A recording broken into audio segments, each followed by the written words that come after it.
para sa pagbabago. Sawa na ang bayan ko sa magnanakaw na tao.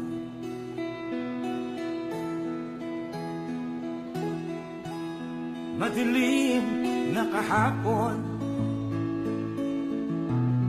ikaw ang mag-aahon. Sa piling mo, di ko mawawala ang korupsyon.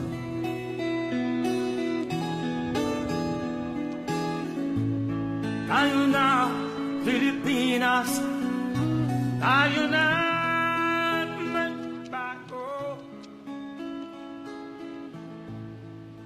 Hawak kamay tayo para sa pag-asenso. Ikaw at ako, at kay Rodrigo Duterte, para sa tunay na pagbabago.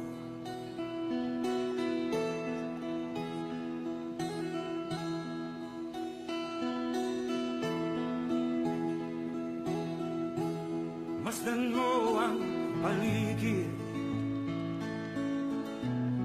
alamak mga krimen, rape, droga at mga nakawan, dapat nga mapigilan.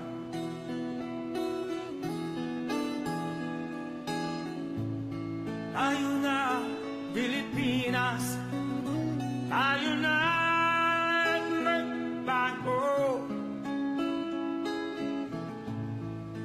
Hawak kamay tayo para sa pag-asenso. Ikaw at ako, tayong lahat kay Rodrigo Duterte, para sa tunay na pagbabago. Why am I here? I am here because I love my country and I love the people of the Philippines. Ikaw at ako, tayong lahat kay Rodrigo Duterte, para sa tunay na pagbabago.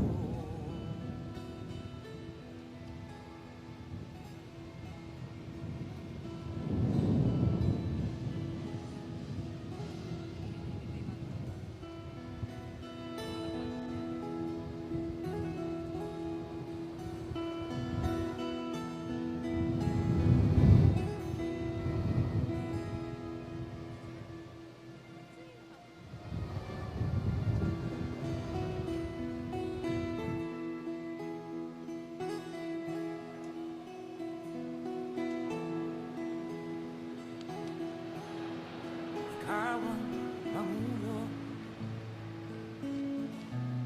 para sa pagbabago. Sawa na ang bayan ko sa magnanakaw na tao.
taus-pusong pasasalamat sa parangal na ginawa natin sa kanya ngayong hapon.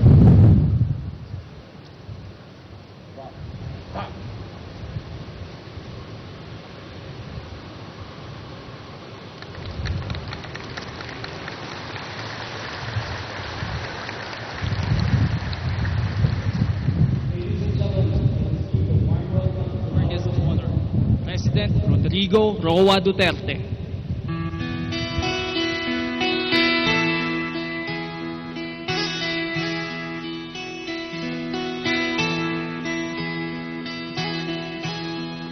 Ikaw ang Pangulo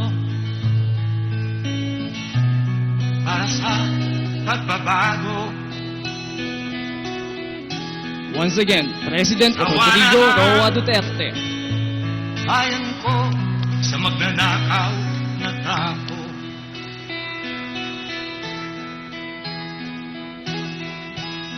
Madilim na kahapon, ikaw ang mag-aahon. Sa piling mo, di ko mawawala ang korupsyon.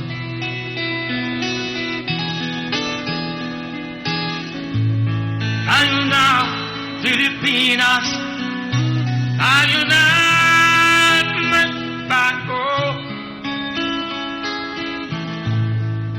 Hawak kamay tayo para sa pagkasenso.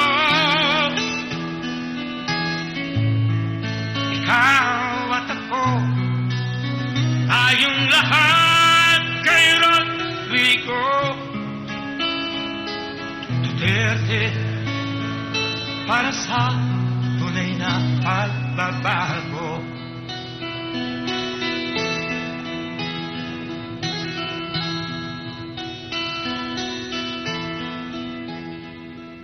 Once again, President Rodrigo Roa Duterte. Please remain standing for the singing of the Philippine National Anthem, followed by the invocation to be led by the Chief Air Chaplain, Colonel Roque Kim B. Pedrosa, Chaplain Service, General Staff Corps.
Let us pray.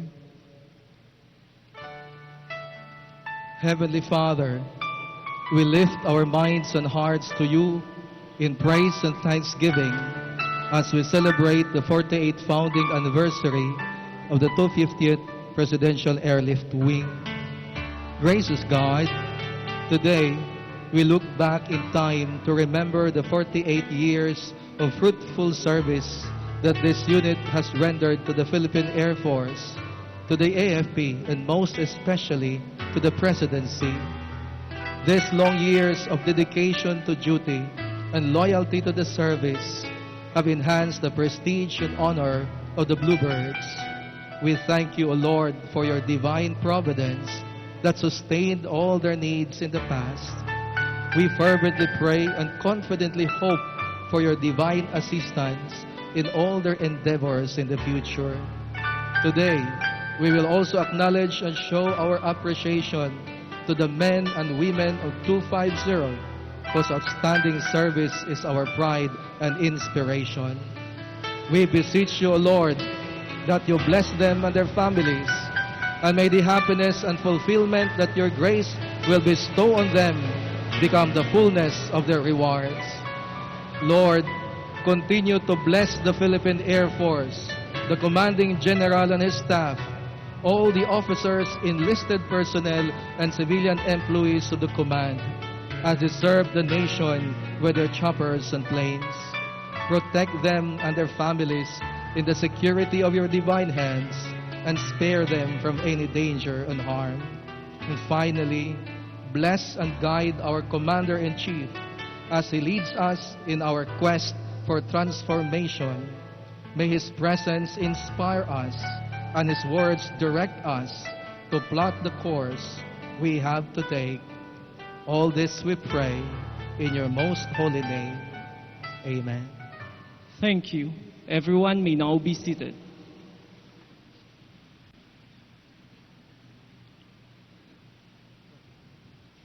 Ladies and gentlemen, welcome to the 48th founding anniversary of the 250th Presidential Airlift Wing, with the theme, Bluebirds at 48 in Jetwity. At this point, may we call the Wing Commander, 250th Presidential Airlift Wing, Colonel Allen T. Paredes, Philippine Air Force, MNSA, to give his welcome remarks.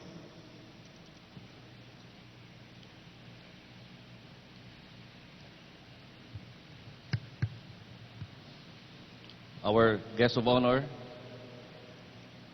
the Secretary of National Defense, the Chief of Staff of the Armed Forces, the Commanding General of the Philippine Air Force, other guests, ladies and gentlemen, good afternoon.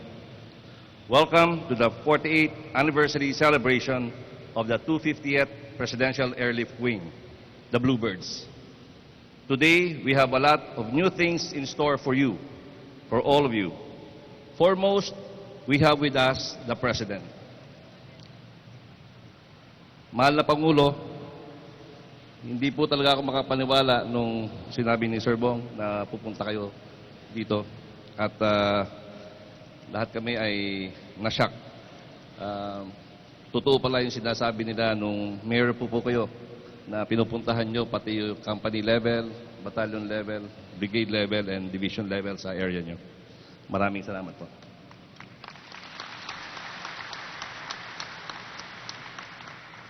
And please also look around you. What do you see? For one, you may have noticed that we are surrounded by great leaders of the defense staff.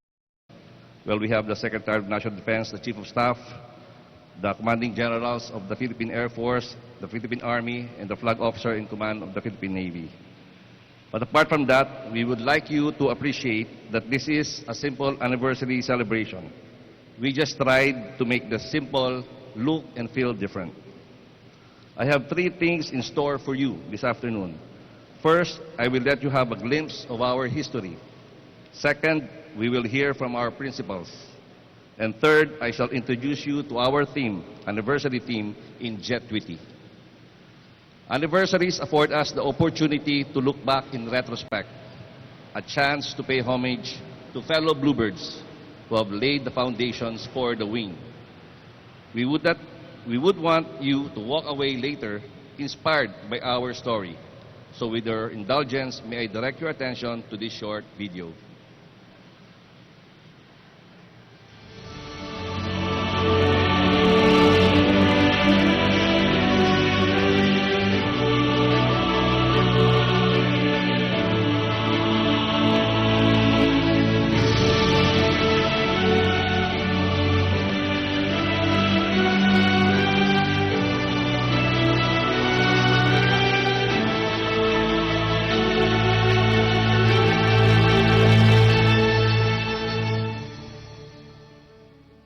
Sa lahat ng mga naging parte ng 250th Presidential Airlift Wing, kami ay nagpapasalamat. Kayo po ay sandigan at inspirasyon namin. Kasama po ang mga naging pinuno ng 250th Presidential Airlift Wing. Mangyari po sanang tumayo ang mga former King Bluebirds na kasama natin ngayon.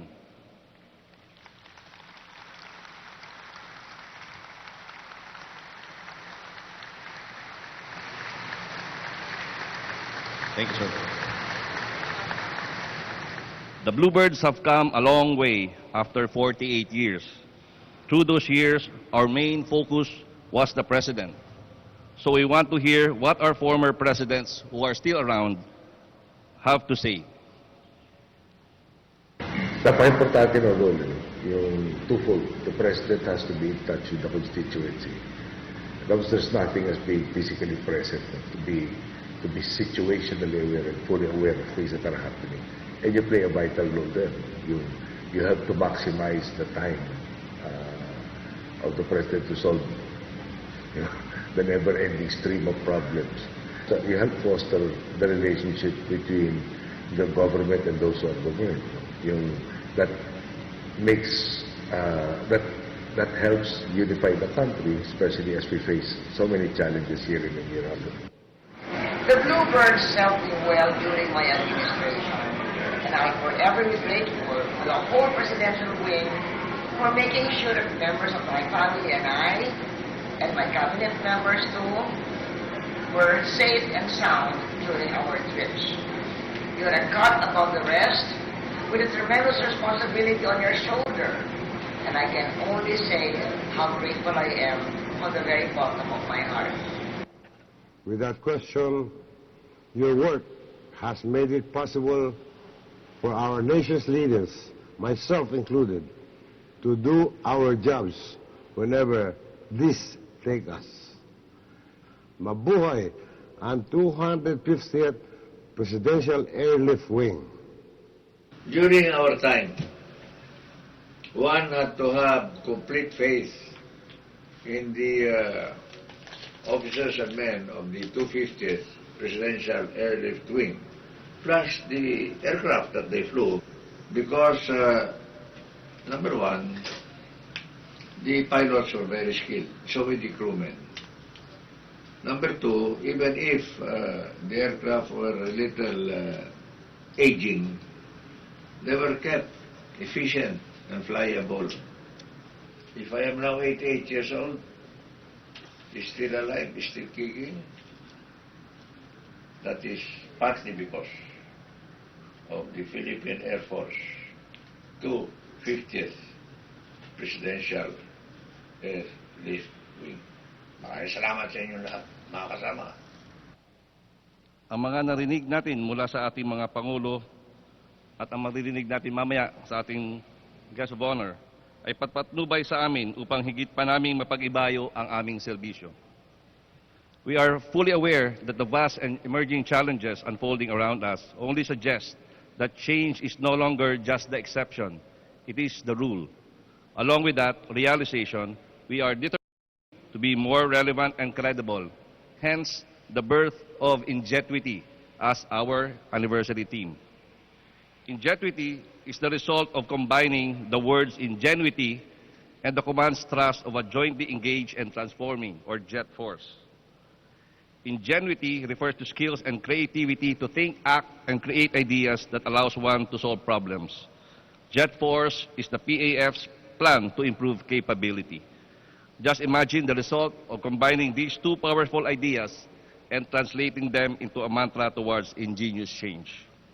They say Ingenuity was starting to work after the President awarded the 250th Presidential Airlift Wing the Commanding General Philippine Air Force Streamer for Tactical or Flying Wing category and the Flight Safety Award during the last Air Force anniversary. In light of our President's proclamation, change truly has come. Change that is tangible, change that inspires us all to do better. Thus, among others, and as far as it is safe, our presidential helicopters now fly the President, even in the darkest of nights. This is a precursor to the development of full night vision or goggle or NVG capability per guidance of our Commanding General, Lieutenant General Edgar R. Falurina, AFP. We are also exploring multi-mission capabilities like medical evacuation. In support to the resolve of our first President from Mindanao, we now have an advanced command post in Davao City. But looking farther, we also have a dream. This is incorporated in our strategic plan dubbed as Blueprint. Our breakthrough goal positions us not only as a VVIP airlift provider, but more importantly, as a command and control facility of the President, where he has unrestricted control of forces every time he is on board our aircraft. Our dream cannot take off without support, so we are inspired that stakeholders are on board with us early in our blueprint. On board ako. On board kami. On board kami. On board ako. On board kami. On board ako. Mga kasama. On board ako. Lahat kayo. Maging on board din. Lahat kayo. Kaya natin ito. Ingenuity opens the door to a huge platform for making genuine change happen now. True change is realized by moving forward, by breaking barriers of mediocrity. As we celebrate this anniversary, I urge my fellow Bluebirds to pitch in and work harder, to look after the President so that he, in turn, can take care of the welfare of the Filipinos. We have come this far, we have seen so much, but with ingenuity, there is still so much more that we can do, and do we must. Once again, I welcome you all to our anniversary celebration. Your presence makes it extra special. To our President, welcome to our home. Thank you, sir. Anniversaries are great moments to celebrate the unit's achievements and milestones. These are more than the sum of individual parts played by lower units and individuals. Today, we recognize the units and individuals, as well as our partners, who have performed exceedingly well and have positively contributed to the accomplishments of this wing. At this juncture, we shall now proceed to the awarding of plaques of merit, streamers, as well as plaques of appreciation to deserving personnel, units, and civilian partners. May we request our guest of honor, President Rodrigo Roa Duterte, to present the awards. He will be assisted by the Secretary of National Defense, Secretary Delpin N. Lorenzana, the Chief of Staff, Armed Forces of the Philippines, General Ricardo R. Bisaya, the Commanding General, Philippine Air Force, Lieutenant General Edgar R. Paulurina, and the Wing Commander, 258th Presidential Airlift Wing, Colonel Allen T. Paredes. For having been adjudged as the Officer of the Year, rated category, Plaque of Merit is awarded to Major Edson Carlo M. Tadea, Officer-14163, Philippine Air Force.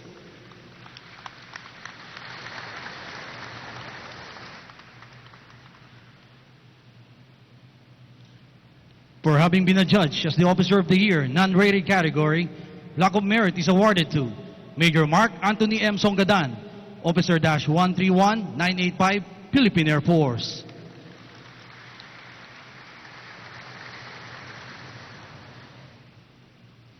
For having been adjudged as the Non-Commissioned Officer of the Year, Plaque of Merit is awarded to Staff Sergeant Rogelio G. Luis Jr., 835006, Philippine Air Force.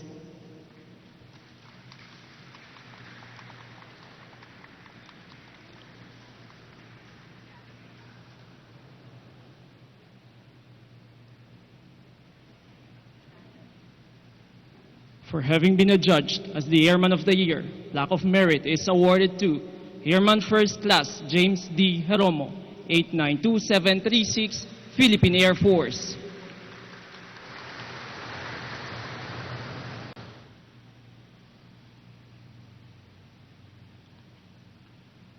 For having been adjudged as a Civil Employee of the Year, Plaque of Merit is awarded to Mrs. Marcelina D. Magnaye, Civilian Employee.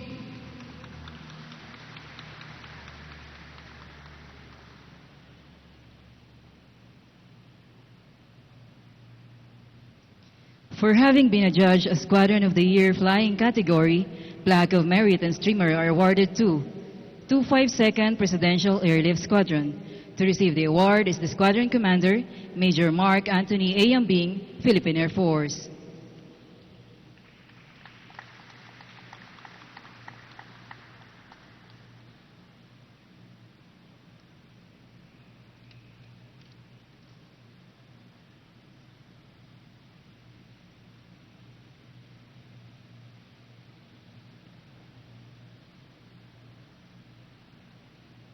For For having been adjudged as Squadron of the Year Support category, Block of Merit and Streamer are awarded to 481st Field Maintenance Squadron.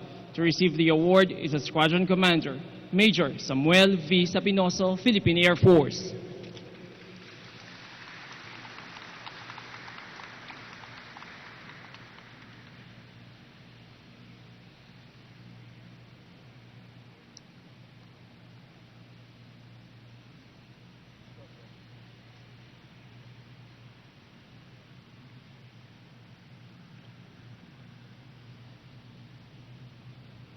For exemplifying brilliant ownership of the Philippine Air Force Flight Plan 2028 and blueprint by garnering the highest cumulative score in cascading activities during the initiation and compliance stages, the Blueprint 2028 Compliance Stage Award is presented to 488 Maintenance and Supply Group. To receive the award is the Group Commander, Lieutenant Colonel Jerome Erwin S. Santiago, Philippine Air Force.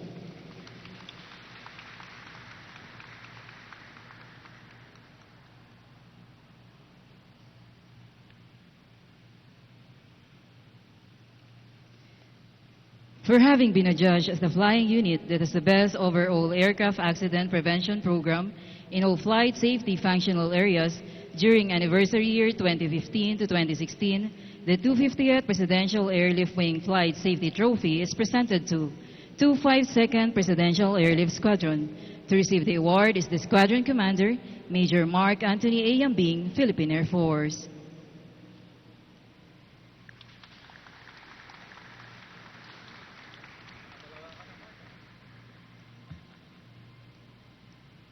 In grateful appreciation to the invaluable contributions rendered to 250th Presidential Airlift Wing, plaques of appreciation are also awarded to the following. Philippine Airlines. To receive the award is the President of Philippine Airlines, Mr. Jaime Bautista.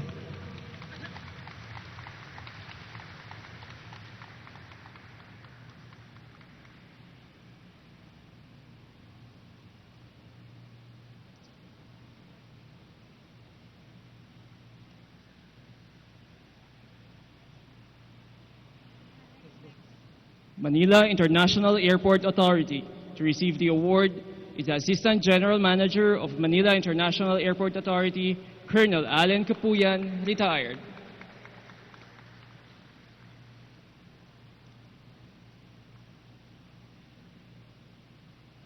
Lufthansa Technique Philippines. To receive the award is the Security Manager of Lufthansa Technique Philippines, Mr. Absede Abalos.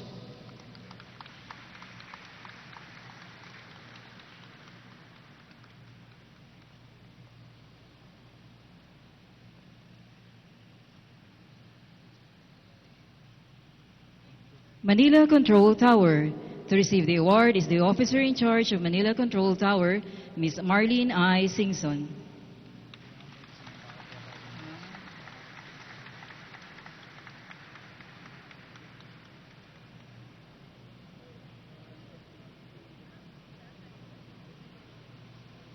Airport Police Department. To receive the award is the Officer in Charge of the Airport Police Department, Brigadier General Romeo L. Labador, retired.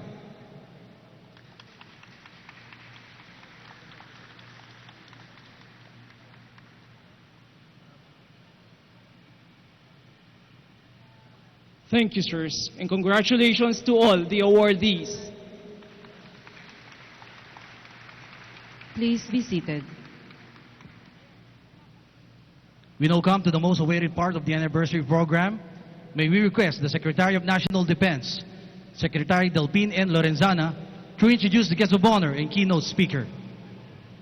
Mga kasama, ang Pangulo ng Republika ng Pilipinas, President Rodrigo Roa Duterte.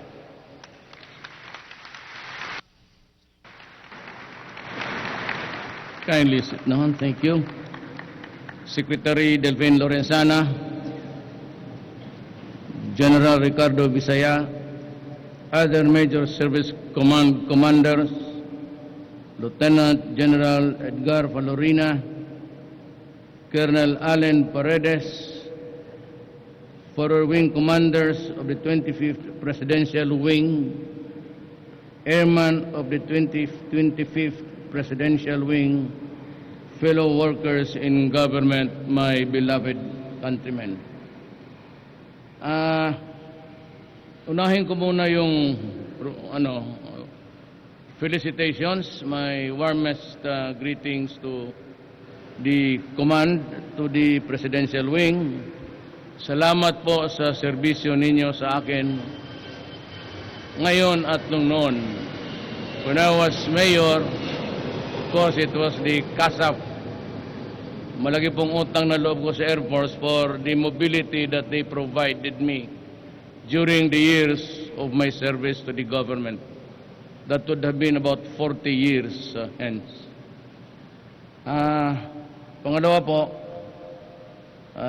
wala masyado akong pera ngayon, but I am approving the extension of the pilots' quarters. It's about 2 million plus. I'm giving it to you right away. The repair of the EP barracks, it's about 900 plus. Maibigay ko po yan. Pati yung repair ng rotary door railings, which is about 4 million. That's about 700 million. Medyo hindi mabigat yan. And I'd like you to know that I'm not trying to earn gratitude here. I'm just trying to say that yung bata-bata ninyo sa Malacanang, I went to the medical center of the AFP. Well, of course, there were things which but anyway, I gave you $500 million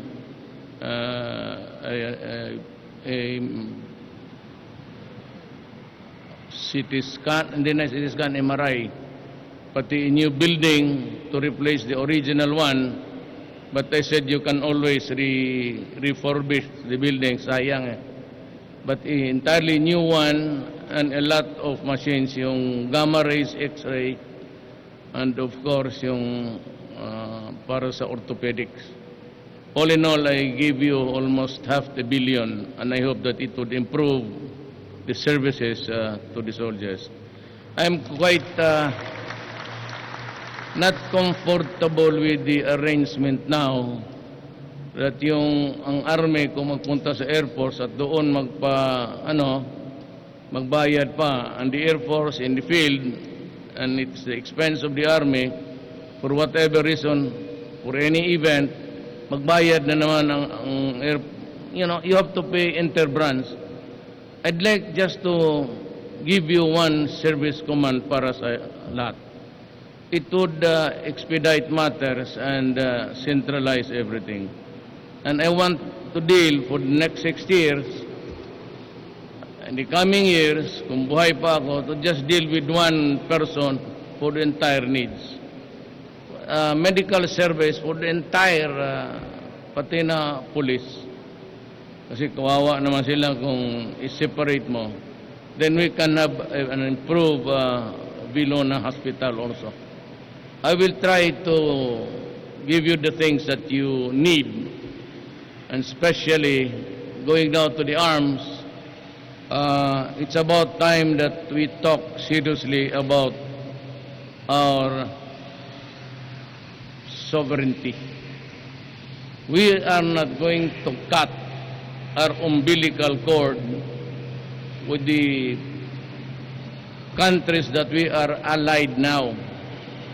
But itong modernization, mayor pa po ako, and this started about many years ago when Bonifacio was sold, with the commitment that it should be used to modernize,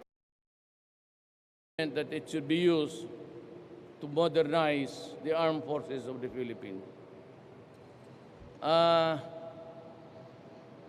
In the coming decades, there would no longer be a worry about a world war. Kasi po, if you dwell on another third world war, that is effectively ending the planet Earth. Or it will no longer be a very habitable place to live should you unleash all your nuclear bombs. So it could only be a result of a grave and serious miscalculation. That's the problem always. It's miscalculation. What I see in the horizon, the dark clouds of terrorism. You have to, just from a civilian, kasi hindi na ako, don't look at me as a president, just as a civilian giving a piece of advice. The horror that we are facing in the coming days would really be terrorism and drugs. Ito namang druga, I have been at the receiving end, and you know that. It could be, well, funny to look at. Sometimes you ponder on how we should conduct our foreign policy.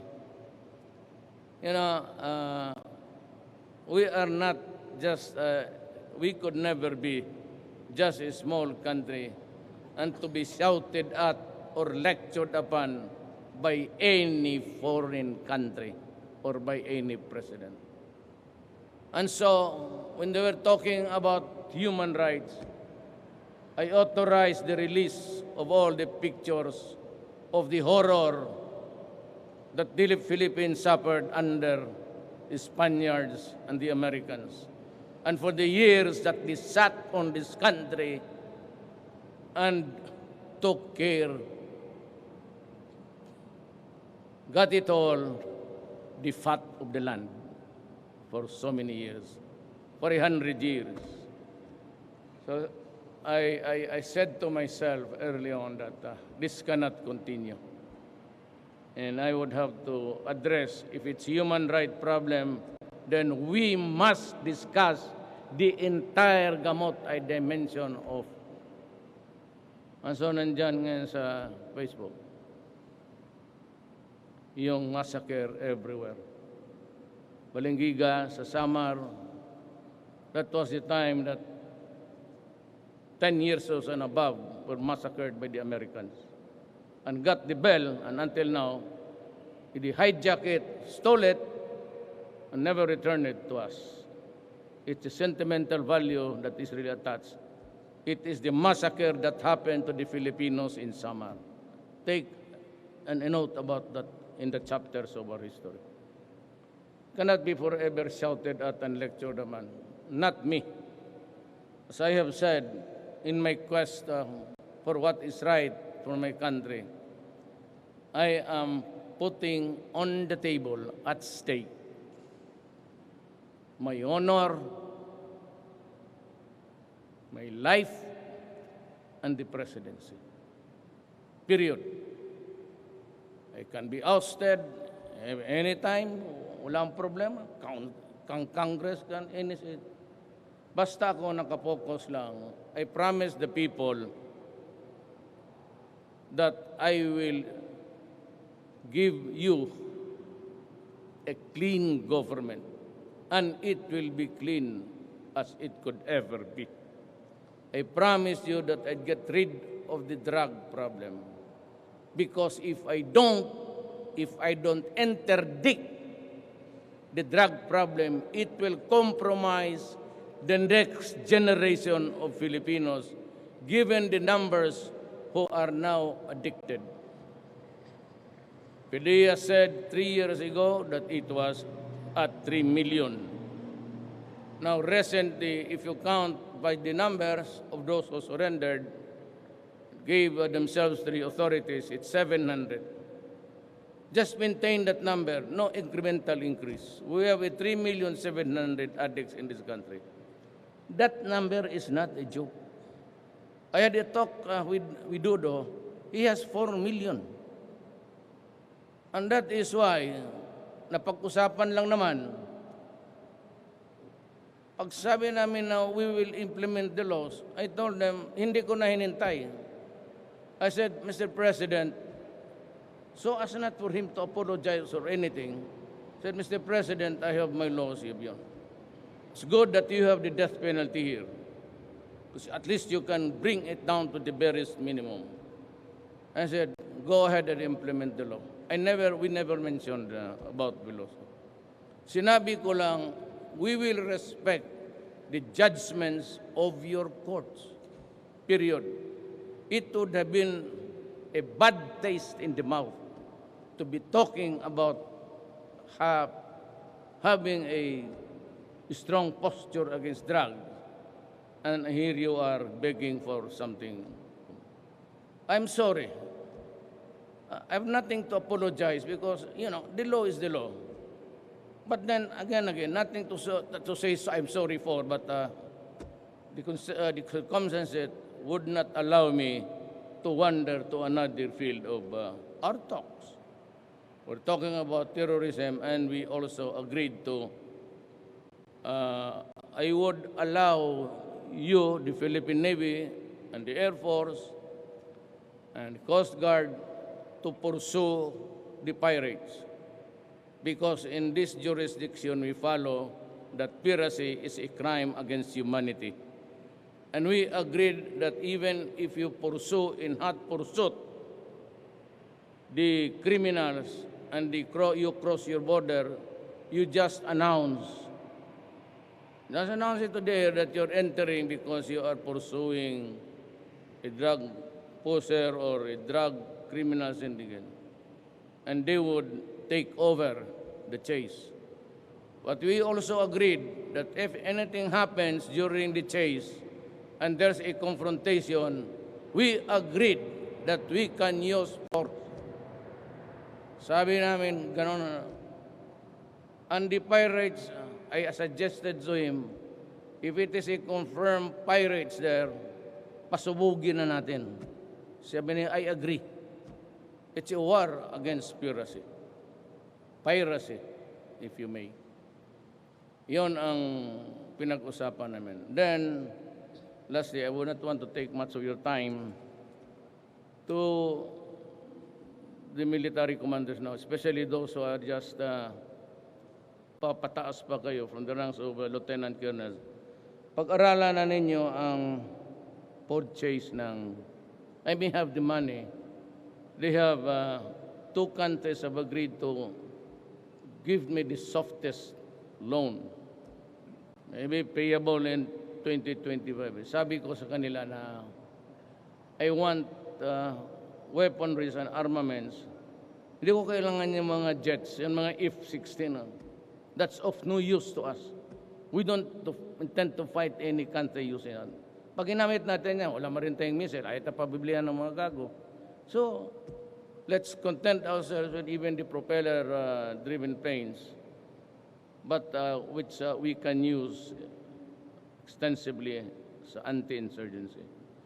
Which could very well, from terrorism in Mindanao, it could generate into a full-blown civil war. That's why we are trying to talk. Naariglo ko na yung, insofar as just talking, do not be dismayed about the fact that we are talking to the left.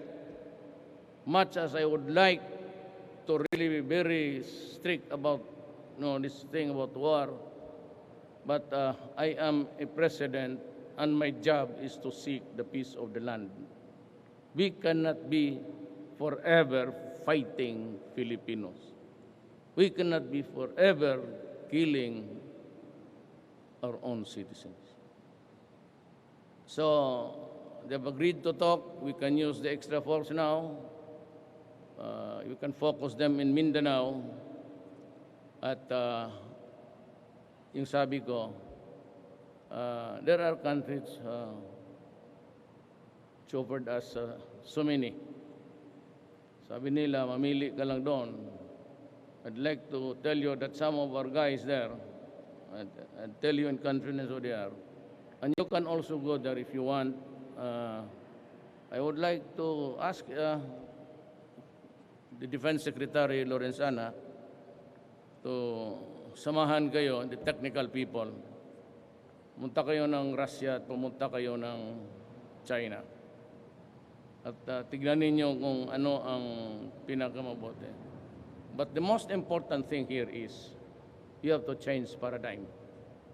Hindi na ito gira na harap-harapan. So it's always a matter of detection. Meaning to say something is afoot and you have to detect to find out what it is. Yun ang ibig sabihin niyan.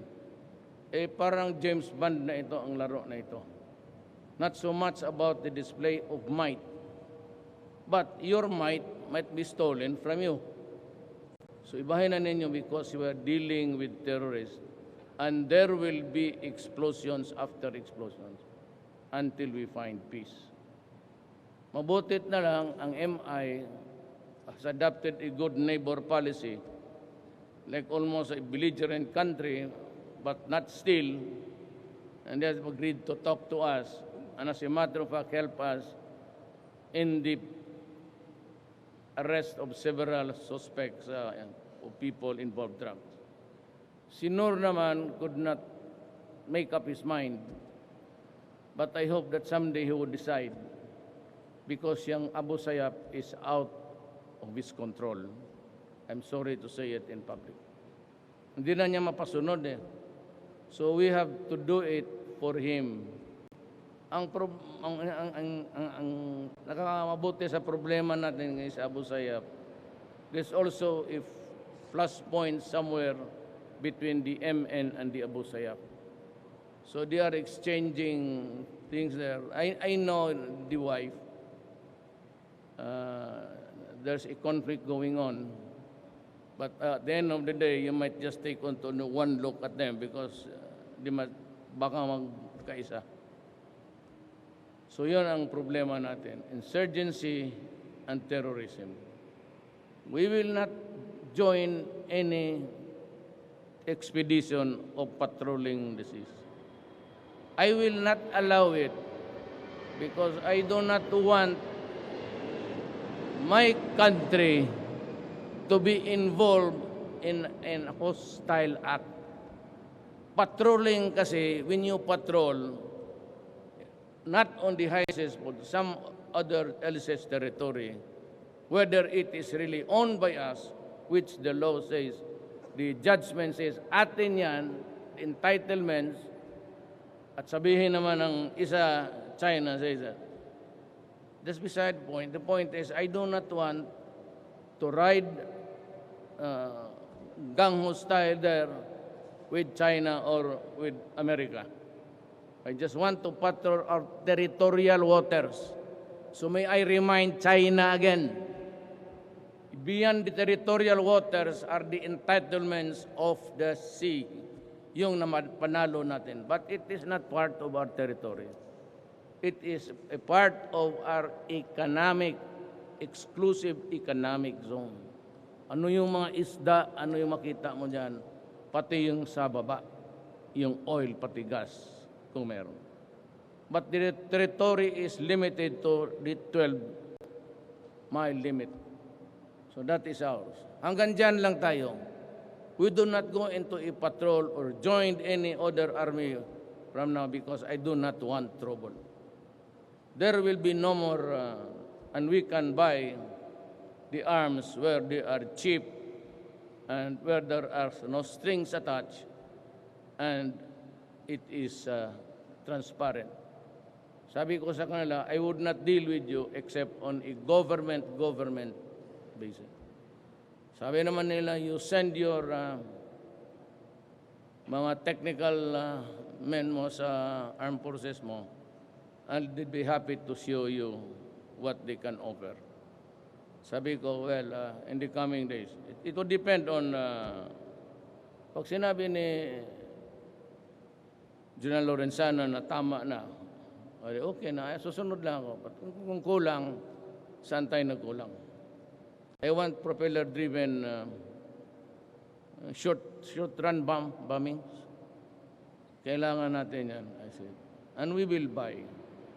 And you will start your modernization further with me. Ibibigay ko sa lahat sa inyo yung kailangan ninyo para talunin yung kalaban. You can be sure of that. Short of a world war which we cannot participate and which is anyhow useless, I will give you all the things you want. lahat ng para talunin ninyo ang kalaban. And of course, you may have noticed there are now adjustments in your salary. I hope by December you'd have realized that double ang sweldo ninyo lahat, police pati ang armed forces. Double the salary. And for the men down nung kawawa, yung lahat ng byuda,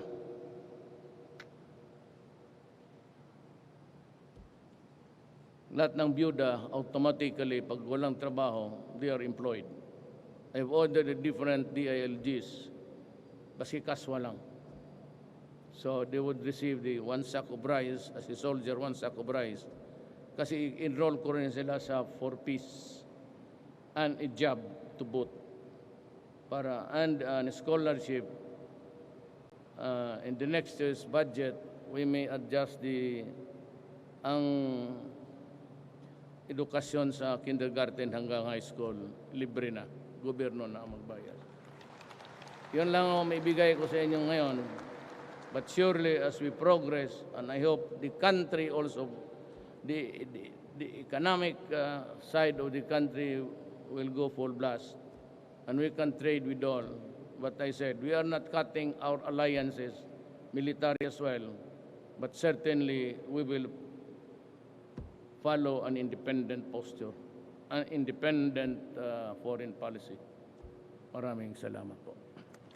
Thank you, sir.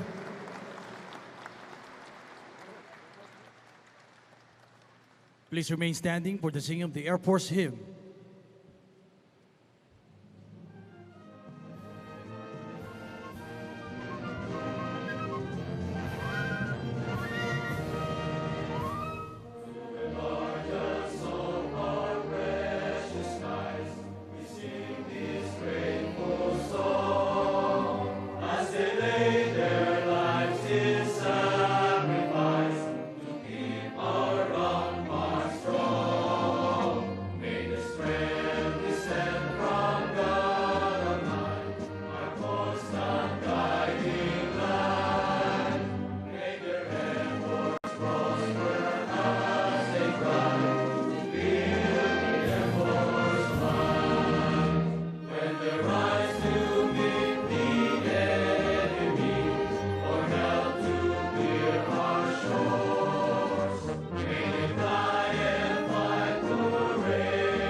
Thank you.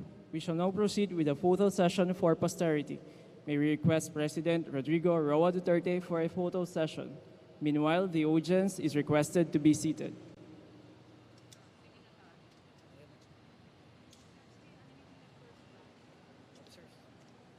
The first batch is the 250th Presidential Airlift Wing officers. Likewise, all 250 Presidential Airlift Wing enlisted personnel and civilian employee are requested to proceed near the stage.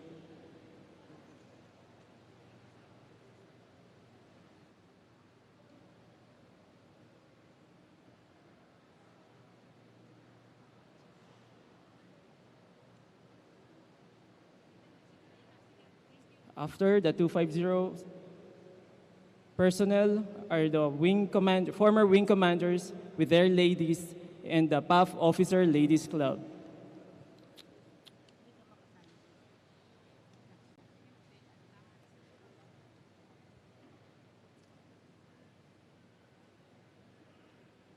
Thank you very much. Next batch, please.